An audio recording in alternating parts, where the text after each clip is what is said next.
Hello, welcome to another Target Jobs webinar. I am Chloe from GTI. I am joined today by Rebecca, John and Hassam, and we are talking about supply chain management. We're here to tell you about it as a career, the roles that are available within the sector, and what kind of an average day is like for you. There will be a chance for you to ask questions, but we've got some prepared already. So please put your questions into the chat and we will definitely get to them later. But first of all, I'm going to ask the panelists to introduce themselves. So hi, Rebecca. Hello, so I'm Rebecca. I currently work at a 3PL called Gist. I'm in account management, so looking after the customers. But I've also done roles in warehouse management and transport management on the Gist operational grad scheme. Thank you. I see your lorries with the big purple logo. Yeah, big purple circles, very easy to spot, especially once you start thinking about them, you see them everywhere. And John. Hi, I'm John Antingham. I work in the purchasing arena for a company called Cummins. I'm part of the turbo technology side of it, but we are a part of a bigger group that makes our own engines for Cummins, but we also do OEM engines for Scania, Volvo, Daimler, all sorts of trucks that you'll probably see on the road. And I've been with the company in this role for 18 years. So it's really interesting that kind of we've got kind of what you might think of as traditional logistics, as in lorries and just in delivering, and then kind of a slightly different section. So further down kind of the distribution pipeline, I guess, but you'll tell us more about that shortly, I'm hoping. Hassam. Hi guys, so my name's Hassam and I'm from Morrison's. I'm on the grad scheme at Morrison's. I joined the scheme in September last year. So it's almost been about 9, 10, 11 months now. And I've worked in both supply chain operations as a supply chain specialist, and now I'm currently working in supply chain development in a more project management based role. So Hassam, it's lovely that you've joined us to kind of give your perspective from a recent graduate perspective and what it's like from being on a graduate scheme. Obviously, Rebecca, you went into that route as well. John, no offence, slightly longer ago. Yeah, I did a degree in import-export management, but that was quite a long time ago. So I've sort of like gradually transgressed into this role. But it's very fluid, and you know, planning and logistics and supply chain, as you say, you can move around within that arena. There's lots of different opportunities there. So can you help kind of give context to the sector? What is supply chain management? What is logistics? I mean, I'll give it a go. Who wants to go? So I think that it's everything from the manufacturing of something, so everything that goes into that, whether it's food, ingredients, etc., or whether it's products. I'm sure John will know a bit more about that, all the way to the very end when the customer gets it, through many, many, many different stages. Anything to add? No, I think that's right. I mean, you can look at it in two different ways. It's the you know, I look at it from getting something from A to B as well, you know, and what's involved in that, you know, the transport side of it, the purchase orders, you know, having approvals of parts, making sure that those parts conform to specifications and things like that. So there's all sorts of different factors involved in supply chain. Plus, you've got your planning and logistics. You've got all that side of it. So it's quite a complex and quite a big area that we work in. And as you said earlier, we're part of that cog that goes on and spins around to get that product from A to B. And yeah, just to add to that, because it's an end-to-end thing, like Rebecca said, you have manufacturing. Things are manufactured and suppliers give you them goods, and then you're selling them on the shelf from one end to the other. Can you guys still hear me? Sorry, your internet is struggling slightly today. That's unfortunate. Has it caught up now? Yeah. Yeah. So because you'll hear a lot of technical jargon. So as a grad, when I was looking at supply chain, you hear end to end, you hear vertical integrated, a lot of big words that have quite simple meanings, but in business terms, we need them to, just explain the whole process. As Rebecca was saying, from manufacturing to the consumer's shelf, that is supply chain. But I think for certain companies, different businesses will have their own definitions and twists on it and turns on it. So Morrison's will differ from Gist in how we view supply chain. Logistics is less of a component of our supply chain within the company. Logistics is a separate department in Morrison's, whereas in other businesses, logistics and job supply chain will be the same department. So I think it's quite useful as a grad to do that kind of research and understand those two components of supply chain as well. That's a really good tip. So help me out. What is the difference between logistics and supply chain? I'll go first, I guess. So logistics is more to do with the transporting and storage of the goods. In terms of Morrison's, we've got central distribution centers where our suppliers will bring in the goods into, and from those distribution centers, we'll send the products into our stores or cafes or petrol stations. Logistics is more of that movement of those goods and storage. Supply chain, from our perspective, is the traceability of those goods and understanding how we plan for that demand in depots and then in stores, and how we have a forward view of forecasts and ordering and sending them orders over to the suppliers. And logistics will then pick them up and take them between the two locations. That's really interesting. And does that translate to Cummins and Gist? Well, yeah, it does. There's a lot of other things involved in there as well. We've got the order management, like Sam said, but we also got the customers and excise side of it. That's part of the planning and logistics group. Then you've got the commercial purchasing, which is current product that we deal with, and then my area of speciality is new product introduction. So you've got two sides of purchasing within our function as well. So it's quite a complex part of the process, and we feed into the production intent part of it. But there's so many different areas within our group, and it does vary across different businesses as well. Yeah, I mean, Gist are a third-party logistics company, so we do a lot of like the transport and warehousing, which we would consider probably the logistics part of the supply chain. But even within that sort of section of supply chain, there are so many roles. So you've got everything. So you've got the operation, which is sort of the bread and butter in a company like Gist. So that is running the warehouse, running the transport, and the different depots. We also do M&S distribution centres. So we run those for them. So that's getting it from from the warehouse to the stores. But I think even within Gist, there's project management, there's finance, there's engineering, there's planning. There's so many different components. I mean, I started in the operation, and now I'm currently in account management. So that's like a slightly different area as well. So it is crazy how many jobs are encompassed in the supply chain industry, which means that there's so many opportunities. It can sometimes be overwhelming to think. And as John was saying earlier, the great thing is that you don't have to pick a job, go for it, and that's all you can do. You can absolutely float in and out, go back and forth, and you always end up finding jobs or opportunities that you never even realised existed. You find it. So I find that really exciting. I think because you're working with we call them functions within our supply chain. So you've got the different areas, you've got planning and logistics, you've got purchasing, etc. So you do deal with all those other functions. So you get a good insight into what they do. And as Rebecca says, you can see where you may possibly want to go. There's opportunities, so you could actually look at them and think, well, that's an area I could transfer into. So while you're working in this area, you can look at what the other opportunities are to progress and develop as well.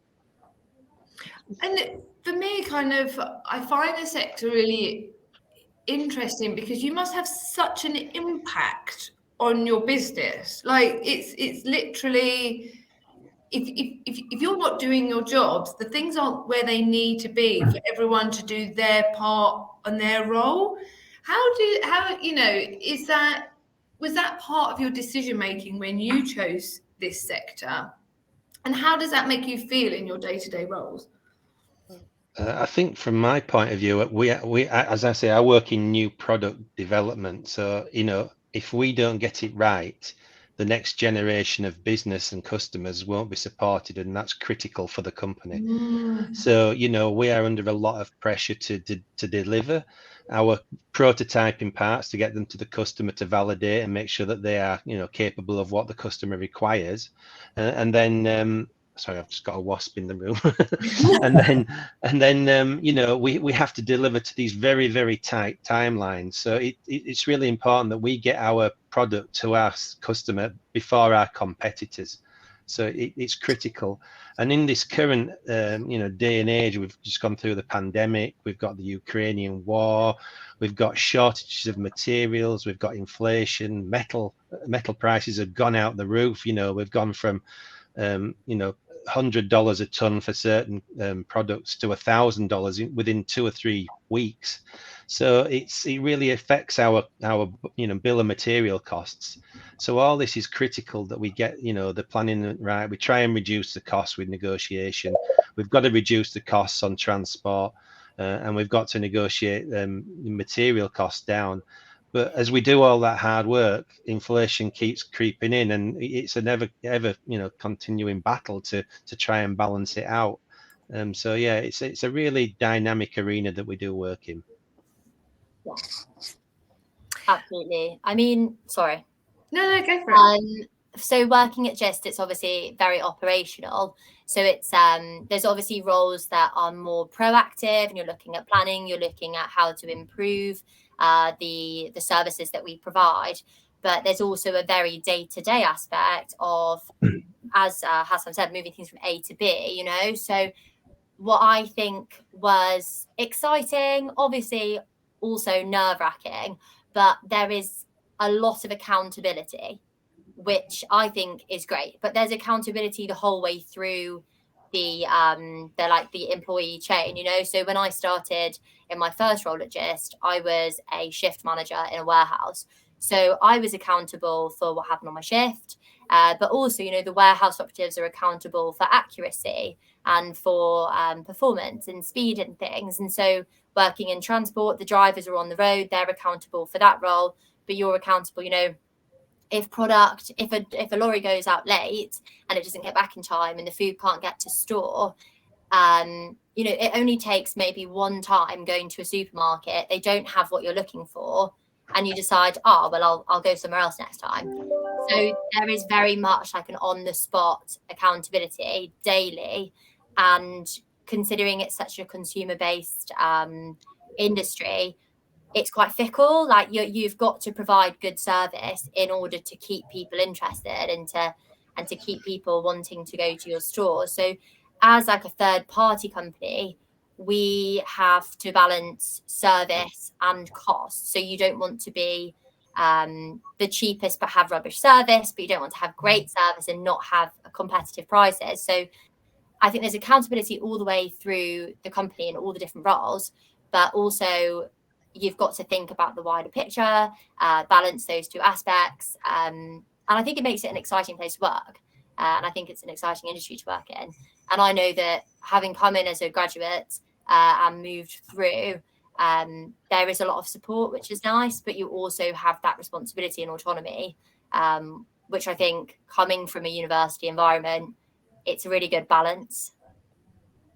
Hassan, did you find the same at Morrison's, that kind of you had responsibility quite quickly?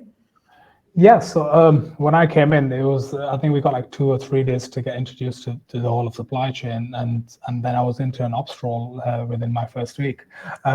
Ops is slightly different in Morrison's to how Gist would be. So Gist, like Rebecca said, is more logistical and dealing with depots and distribution centers. Ops in supply chain in Morrison's is more to do with a supply chain specialist who's in charge of day-to-day ordering from suppliers, planning promotional space in stores, planning and forecasting for that promotion in future, and understanding and predicting that demand, and then placing orders with your suppliers. Supply chain is the backbone of the business, because at the end of the day, we are a business that sells goods in our stores. We need to get product from a supplier into that store as soon as possible, and we need to make sure we maintain our availability, which is the key KPI for a supermarket. And you work with your buyers and your merchandisers and the different components of the business. They rely on you to have that data and information available for them, both in an ops role, but then also in a development role, where you are developing the systems of the future for the business. So right now, Morrisons is going through a big systems development phase where we're bringing in machine learning and AI-based forecasting and ordering systems to try to understand and predict that demand in the future and see how different components like the weather impact our consumers and how they buy products. So we've just gone through a nice phase of a heat wave. Morrisons would love to be able to predict what that heat wave would look like in terms of demand for us a few months out, because it lets us have that availability and have that edge over Tesco or Asda. Our shelves can be more full and the product is there for the customer to buy, and it helps our margins at the end of the day. That's so awesome. What an amazing thing to be part of. I was going to ask kind of how you see technology kind of coming into play more and more and more into this space. And obviously it's from different angles, kind of Sam's coming at it from a very kind of what impacts the demand, where John, it must be very different from you in terms of kind of what you're producing. Yeah, for me, it is very fluid, because we start from scratch with the design, and as we test the product, then the engineers change what they require in that bill of materials to make the turbo or the engine. So, we have to go back and start again, reorder, approach new suppliers. So up to a certain point of the programs we work on, there is a lot of fluidity. And we have to react to that demand very, very quickly. A bit similar to Hassan with what the consumers require, but it's also for what our customer requires, that we achieve what they need for that engine. So it's not straightforward. Oh, you purchase this and you bring it in from this country. You can start that process, and then all of a sudden something changes, the design changes, or the quantity changes, and we have to react to that very quickly to bring that in for the demand. And so kind of a question that has come in was also on my list, kind of for people that are interested in roles in supply chain, and obviously we've already covered the fact that there are so many different roles involved, but kind of what would you say, what skills do you think are needed, and what, and what values as well? Because I think that, there are two important factors there. Rebecca, do you want to go, or do you want me to go, Sam? No, so I can go from obviously I started so bit of background. So I did a music degree, so way sort of left field to this industry. I had a lot of experience in the music industry, so I'd done internships within that, including, to be fair, some operational kind of roles at music festivals, so sort of running events and things like that.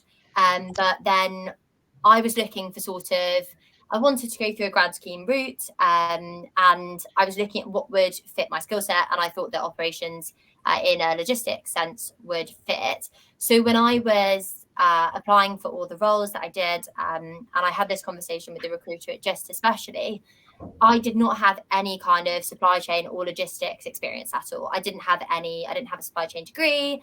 I didn't have a business degree. I didn't have anything like that.